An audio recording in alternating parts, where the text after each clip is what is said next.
ಮನೆಯಲ್ಲಿ ಅರ್ಧ ಕಪ್ ಆಗುವಷ್ಟು ಹೆಸರುಬೇಳೆ ಇದ್ದರೆ ಸಾಕು. ತುಂಬಾ ರುಚಿಯಾಗಿರುವಂತಹ ಬೆಳಗಿನ ತಿಂಡಿನ ನೀವು ಇಲ್ಲಿ ಮಾಡ್ಕೊಳ್ಬೋದು. ತುಂಬಾ ರುಚಿಯಾಗಿರುತ್ತೆ ಅಂತಲೇ ಹೇಳ್ಬೋದು. ಹಾಗಾದರೆ ಬನ್ನಿ ತಡ ಮಾಡದೆ ರೆಸಿಪಿನ ಶುರು ಮಾಡೋಣ. ವಿಡಿಯೋ ನೋಡೋದಕ್ಕೂ ಮೊದಲು ನೀವಿನ್ನು ನನ್ನ ಚಾನಲನ್ನು ಸಬ್ಸ್ಕ್ರೈಬ್ ಮಾಡದೆ ನೋಡ್ತಾ ಇದ್ದರೆ ಪ್ಲೀಸ್ ಸಬ್ಸ್ಕ್ರೈಬ್ ಮಾಡ್ಕೊಳ್ಳಿ. ಹಾಗೆಯೇ ಪಕ್ಕದಲ್ಲಿ ಬರುವಂತಹ ಬೆಲ್ ಐಕನನ್ನು ಕ್ಲಿಕ್ ಮಾಡಿ. ಇದನ್ನು ಮಾಡಲಿಕ್ಕೆ ಮೊದಲು ನಾನಿಲ್ಲಿ ಮನೆಯಲ್ಲೇ ತುಂಬಾ ಸಿಂಪಲ್ ಆಗಿ ಸಿಗುವಂತಹ ತರಕಾರಿಗಳನ್ನು ಕಟ್ ಮಾಡಿ ತಗೊಂಡಿದ್ದೀನಿ. ನಾನಿಲ್ಲಿ 1 ಆಲೂಗಡ್ಡೆ, 2 ಬದನೆಕಾಯಿ, ಹಾಗೆಯೇ 1 ಮೀಡಿಯಮ್ ಸೈಜಿನ ಈರುಳ್ಳಿ, 4 ಹಸಿರು ಮೆಣಸಿನಕಾಯಿ, ಹಾಗೆಯೇ 1 ಟೊಮೆಟೊನ ಹಾಕ್ಕೊಂಡಿದ್ದೀನಿ. ಎಲ್ಲವನ್ನು ಈ ರೀತಿಯಾಗಿ ಸಣ್ಣ ಸಣ್ಣದಾಗಿ ಕಟ್ ಮಾಡಿ ಹಾಕ್ಕೊಳ್ಳಿ. ಹಾಗೆಯೇ ಈರುಳ್ಳಿನ ಸ್ವಲ್ಪ ಈ ರೀತಿಯಾಗಿ ಉದ್ದವಾಗಿ ಕಟ್ ಮಾಡಿ ಹಾಕ್ಕೊಳ್ಳಿ. ಬದನೆಕಾಯಿ ಹಾಗೆಯೇ ಆಲೂಗಡ್ಡೆನ ಈ ರೀತಿಯಾಗಿ ಕಟ್ ಮಾಡಿ ಸ್ವಲ್ಪ ಹೊತ್ತು ನೀರಲ್ಲಿ ನೆನೆಸಿಟ್ಟಿದ್ದೆ, ಯಾಕಂದರೆ ಕಪ್ಪ ಆಗಬಾರ್ದು ನೋಡಿ. ಹಾಗಾಗಿ ಇವಾಗ ನಾನಿಲ್ಲಿ ಕುಕ್ಕರ್ಗೆ ಸ್ವಲ್ಪ ಎಣ್ಣೆನ ಹಾಕ್ಕೊಳ್ತಾ ಇದ್ದೀನಿ. ನೀವು ಕುಕ್ಕರಲ್ಲಾದರೂ ಮಾಡ್ಕೊಳ್ಬೋದು, ಇಲ್ಲಾಂದರೆ ಪಾತ್ರೆನಲ್ಲಾದರೂ ಮಾಡ್ಕೊಳ್ಬೋದು. ನೋಡಿ ಎಣ್ಣೆ ಎಲ್ಲ ಸ್ವಲ್ಪ ಬಿಸಿ ಆಗ್ತಿದ್ದಂಗೆ ಇವಾಗ ನಾನಿಲ್ಲಿ ಅರ್ಧ ಚಮಚ ಆಗುವಷ್ಟು ಜೀರಿಗೆ ಮತ್ತು ಸಾಸಿವೆನ ಹಾಕ್ಕೊಳ್ತಾ ಇದ್ದೀನಿ.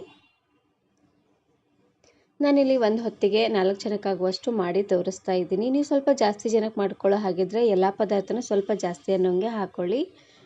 ನೋಡಿ ಇವಾಗ ಜೀರಿಗೆ ಸಾಸಿವೆ ಎಲ್ಲ ಚೆನ್ನಾಗಿ ರೀತಿಯಾಗಿ ಚಟಪಟ ಅಂತ ಸಿಡಿದಾದ್ಮೇಲೆ 1 ಎಸಳು ಆಗುವಷ್ಟು ಕರಿಬೇವು ಸೊಪ್ಪನ್ನು ಹಾಕ್ಕೊಳ್ತಾ ಇದ್ದೀನಿ.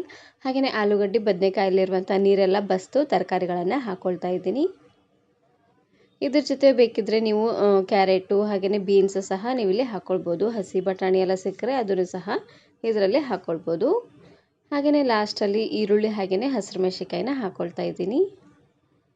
ಇವಾಗ ಎಲ್ಲ ತರಕಾರಿನೂ ಚೆನ್ನಾಗಿ ಎಣ್ಣೆಲೆ ಫ್ರೈ ಮಾಡ್ಕೊಂಡು ತಗೊಳ್ಬೇಕು. ಉರಿನ ಪೂರ್ತಿಯಾಗಿ ಲೋ ಫ್ಲೇಮ್ನಲ್ಲೇ ಇಟ್ಟು ಚೆನ್ನಾಗಿ ಇದನ್ನು ಫ್ರೈ ಮಾಡ್ಕೊಂಡು ತಗೊಳ್ಳಿ. ದಿನಾನು ಬೆಳಗ್ಗೆ ಎದ್ದ ಕೂಡಲೇ ಏನಪ್ಪ ತಿಂಡಿ ಮಾಡೋದು ಅಂತ ಯೋಚನೆ ಮಾಡೋರು ಈ ರೆಸಿಪಿನ ಮಾಡ್ಕೊಳ್ಳಿ. ತುಂಬಾ ಚೆನ್ನಾಗಿರುತ್ತೆ, ಹಾಗೆಯೇ ಬೇಗನೆ ಆಗೋಗ್ಬಿಡುತ್ತೆ.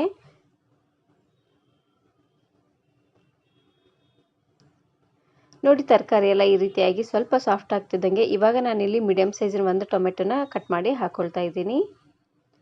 ಆದಷ್ಟು ಚೆನ್ನಾಗಿ ಹಣ್ಣಾಗಿರುವಂತಹ ಟೊಮೆಟೊನ ಹಾಕ್ಕೊಳ್ಳಿ, ಚೆನ್ನಾಗಿರುತ್ತೆ. ಸ್ವಲ್ಪ ಹುಳಿ ಜಾಸ್ತಿ ಇರಬೇಕು ಅನ್ನೋರು ಟೊಮೆಟೊನ ಸ್ವಲ್ಪ ಜಾಸ್ತಿ ಅನ್ನೋಂಗೆ ಹಾಕ್ಕೊಳ್ಳಿ, ಚೆನ್ನಾಗಿರುತ್ತೆ.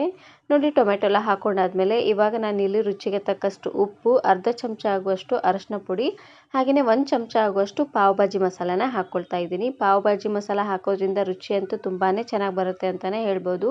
ಪೂರ್ತಿಯಾಗಿ 1 ಚಮಚ ಆಗುವಷ್ಟು ಹಾಕ್ಕೊಳ್ಳಿ, ದೊಡ್ಡ ಚಮಚದಲ್ಲಿ 1 ಚಮಚ ಆಗುವಷ್ಟು.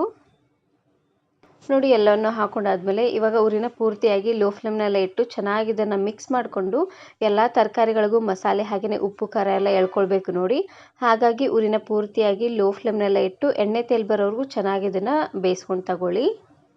ನೋಡಿ ತರಕಾರಿ ಎಲ್ಲ ಚೆನ್ನಾಗಿ ಎಣ್ಣೆಲೆ ಫ್ರೈ ಆಗಲಿ. ಅಷ್ಟರಲ್ಲಿ ನಾನಿವಾಗ ಒಂದು ಅಗಲವಾಗಿರುವಂತಹ ಪಾತ್ರೆಗೆ 1 ಕಪ್ ಆಗುವಷ್ಟು ಅಕ್ಕಿನ ಹಾಕ್ಕೊಳ್ತಾ ಇದ್ದೀನಿ. ನಿಮ್ಮ ಮನೇಲಿ ಯಾವ ಅಕ್ಕಿ ಇದೆಯೋ ಆ ಅಕ್ಕಿನ ನೀವು ಇಲ್ಲಿ ಹಾಕ್ಕೊಳ್ಬೋದು.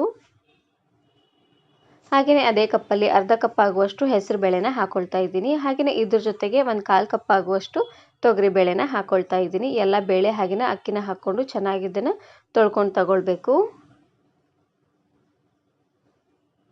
1 ಕಪ್ ಅಕ್ಕಿಗೆ ಅರ್ಧ ಕಪ್ ಆಗುವಷ್ಟು ಹೆಸರು ಬೇಳೆ ಹಾಗೆಯೇ 1/4 ಕಪ್ ಆಗುವಷ್ಟು ತೊಗರಿಬೇಳೆ ಕರೆಕ್ಟಾಗಿ ಮೆಜರ್ ಮಾಡಿಕೊಂಡು ಹಾಕ್ಕೊಳ್ಳಿ. ಇವಾಗ ಎಲ್ಲವನ್ನು ಹಾಕ್ಕೊಂಡಾದ್ಮೇಲೆ ಚೆನ್ನಾಗಿ ಇದನ್ನು 2 ರಿಂದ 3 ಸರ್ತಿ ತೊಳ್ಕೊಂಡು ತಗೊಳ್ಬೇಕು. ಇದನ್ನು ನೆನೆಸೋದೇನು ಬೇಡ, ಹಾಗೆ ಡೈರೆಕ್ಟಾಗಿ ಹಾಕ್ಕೊಂಡ್ರೂ ನಡೆಯುತ್ತೆ. ನೋಡಿ ಒಂದು 3 ಸರ್ತಿಯಾಗಿ ಚೆನ್ನಾಗಿ ಇದನ್ನು ತೊಳ್ಕೊಂಡಾದ್ಮೇಲೆ ಇವಾಗ ನೋಡ್ತಾ ಇರ್ಬೋದು ತರಕಾರಿ ಎಲ್ಲ ಚೆನ್ನಾಗಿ ಬೆಂದಾಗಿದೆ. ನೋಡ್ತಾ ಇದ್ದೀರಲ್ವ, ಈ ರೀತಿಯಾಗಿ ಸ್ವಲ್ಪ ಎಣ್ಣೆ ತೇಲ್ ಬರೋವರೆಗೂ ಬೇಯಿಸ್ಕೊಂಡ್ರೆ ಆಯಿತು. ಇವಾಗ ನಾನಿಲ್ಲಿ ತೊಳೆದಿರುವಂತಹ ಬೇಳೆ ಹಾಗೆಯೇ ಅಕ್ಕಿನ ಹಾಕ್ಕೊಳ್ತಾ ಇದ್ದೀನಿ. ಅಕ್ಕಿ ಹಾಗೆಯೇ ಬೇಳೆನ ನೆನೆಸೋದೇನು ಬೇಡ, ಹಾಗೆ ಚೆನ್ನಾಗಿ ತೊಳೆದು ಡೈರೆಕ್ಟಾಗಿ ಹಾಕ್ಕೊಳ್ಳಿ, ಚೆನ್ನಾಗಿರುತ್ತೆ. ಅಕ್ಕಿ ಹಾಗೆಯೇ ಬೇಳೆ ಎಲ್ಲ ಹಾಕ್ಕೊಂಡಾದ್ಮೇಲೆ 1 ಸರ್ತಿ ಚೆನ್ನಾಗಿ ಇದನ್ನು ಈ ರೀತಿಯಾಗಿ ಮಿಕ್ಸ್ ಮಾಡಿಕೊಂಡು ಇವಾಗ ನಾನಿಲ್ಲಿ ನೀರನ್ನು ಹಾಕ್ಕೊಳ್ತಾ ಇದ್ದೀನಿ. ನಾವು ಯಾವ ಕಪ್ಪಲ್ಲಿ ಅಕ್ಕಿ ಹಾಗೆಯೇ ಬೇಳೆನ ತೊಗೊಂಡಿದ್ವಿ ನೋಡಿ, ಅದೇ ಕಪ್ಪಲ್ಲಿ 8 ಕಪ್ ಆಗುವಷ್ಟು ನೀರನ್ನು ಹಾಕ್ಕೊಳ್ಬೇಕು. ನೀರನ್ನು ಸ್ವಲ್ಪ ಜಾಸ್ತಿ ಅನ್ನೋಂಗೆ ಹಾಕ್ಕೊಳ್ಳಿ, ಚೆನ್ನಾಗಿರುತ್ತೆ. ನೋಡಿ ಇದೇ ಕಪ್ಪಲ್ಲಿ 8 ಕಪ್ ಆಗುವಷ್ಟು ನೀರನ್ನು ಅಳತೆ ಮಾಡಿ ಹಾಕ್ಕೊಳ್ತಾ ಇದ್ದೀನಿ. ಕರೆಕ್ಟಾಗಿ 8 ಕಪ್ ಆದರೂ ಹಾಕ್ಕೊಳ್ಳಿ, ಇಲ್ಲಾಂದರೆ 9 ಕಪ್ ಹಾಕಿದ್ರೂ ನಡೆಯುತ್ತೆ. ನೀರನ್ನು ಸ್ವಲ್ಪ ಜಾಸ್ತಿ ಅನ್ನೋಂಗೆ ಹಾಕ್ಕೊಳ್ಬೇಕು. ನೋಡಿ ಇದರಲ್ಲಿ ಒಟ್ಟು 7 ಕಪ್ ಆಗುವಷ್ಟು ನೀರನ್ನು ಹಾಕ್ಕೊಂಡಿದ್ದೀನಿ. ಇನ್ನೂ 1 ಕಪ್ ಆಗುವಷ್ಟು ನೀರನ್ನು ಹಾಕ್ಕೊಳ್ತಾ ಇದ್ದೀನಿ. ನೋಡಿ ನೀರನ್ನು ಹಾಕ್ಕೊಂಡಾದ್ಮೇಲೆ ಚೆನ್ನಾಗಿ ಇದನ್ನು ಮಿಕ್ಸ್ ಮಾಡಿಕೊಂಡು ರುಚಿ ನೋಡಿ ಉಪ್ಪು ಹಾಗೆಯೇ ಮಸಾಲೆ ಏನಾದರೂ ಕಡಿಮೆ ಅಂತ ಅನಿಸಿದ್ರೆ ಇನ್ನು ಸ್ವಲ್ಪ ಉಪ್ಪು ಹಾಗೆಯೇ ಪಾವ್ ಭಾಜಿ ಮಸಾಲಾನ ಹಾಕ್ಕೊಳ್ಬೋದು. ನಿಮಗೆ ಬೇಕು ಅಂದರೆ ಇದರಲ್ಲಿ ಜೀರಾ ಪುಡಿ ಹಾಗೆಯೇ ಧನಿಯಾ ಪುಡಿನೂ ಸಹ ನೀವು ಇಲ್ಲಿ ಹಾಕ್ಕೊಂಡು ಮಾಡ್ಕೊಳ್ಬೋದು. ಬೆಳಗ್ಗೆನೇ ಅಷ್ಟೊಂದು ಮಸಾಲೆ ಇಷ್ಟ ಆಗೋದಿಲ್ಲ ಅನ್ನೋರು ತುಂಬಾ ಸಿಂಪಲ್ಲಾಗಿ ಈ ರೀತಿಯಾಗಿ ಮಾಡಿಕೊಂಡು ತಿನ್ನಿ, ಚೆನ್ನಾಗಿರುತ್ತೆ. ಲಾಸ್ಟಲ್ಲಿ ಇದಕ್ಕೇ ಸಣ್ಣದಾಗಿ ಕಟ್ ಮಾಡಿರುವಂತಹ ಕೊತ್ತಂಬರಿ ಸೊಪ್ಪನ್ನು ಹಾಕ್ಕೊಂಡು ಮೇಲುಗಡೆ ಮುಚ್ಚಳನ ಮುಚ್ಚಿ ಉರಿನ ಪೂರ್ತಿಯಾಗಿ ಹೈ ಫ್ಲೇಮ್ನಲ್ಲೇ ಇಟ್ಟು ಒಂದು 3ರಿಂದ 4 ವಿಸಿಲ್ ಕೂಗಿಸಿದ್ರೆ ಆಯಿತು. ತುಂಬಾ ರುಚಿಯಾಗಿರುವಂತಹ ಕಿಚಡಿ ರೆಡಿ ಆಗೋಗ್ಬಿಡತ್ತೆ. ಇದನ್ನು ನೀವು ಬೆಳಗಿನ ತಿಂಡಿಗಾದರೂ ಮಾಡ್ಕೊಳ್ಬೋದು, ಇಲ್ಲಾಂದರೆ ಮಧ್ಯಾಹ್ನ ಊಟ ರಾತ್ರಿ ಊಟಕ್ಕಾದರೂ ಮಾಡ್ಕೊಳ್ಬೋದು. ಕಿಚಡಿನ ಆದಷ್ಟು ಬಿಸಿ ಇರುವಾಗಲೇ ಸರ್ವ್ ಮಾಡ್ಕೊಳ್ಳಿ, ತುಂಬಾ ರುಚಿಯಾಗಿರುತ್ತೆ ಅಂತಲೇ ಹೇಳ್ಬೋದು. ಇವಾಗ ನೋಡ್ತಾ ಇರ್ಬೋದು ಕಿಚಡಿ ರೆಡಿಯಾಗಿದೆ. ಒಂದು ಸಾರ್ತಿ ಈ ರೆಸಿಪಿನ ಮಾಡ್ಕೊಳ್ಳಿ, ತುಂಬಾ ರುಚಿಯಾಗಿರುತ್ತೆ.